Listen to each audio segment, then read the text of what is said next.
Bunge News. Mheshimiwa Yohana Msiti, swali la nyongeza. Nakushukuru sana Mheshimiwa Mwenyekiti, kwa kuwa mji wa Itigi ni miongoni mwa miji inayokuwa kwa kasi na kwa haraka, na kwa sababu hiyo mpaka sasa tunavyozungumza mji ule hauna soko kubwa zuri na la kisasa. Sasa je, na Mheshimiwa Naibu Waziri alishafika. Kwa hiyo sasa je, serikali ina mpango gani wa kutujengea soko kubwa zuri na la kisasa kwenye mji wetu wa Itigi?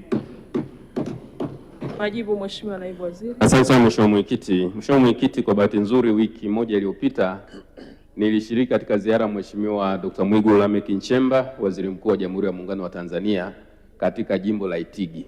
Na ni kweli kama ambavyo amesema Mheshimiwa mbunge Msita kwamba jimbo la Itigi na halmashauri ya Itigi ni moja ya halmashauri ambazo zinakuwa kwa kasi sana.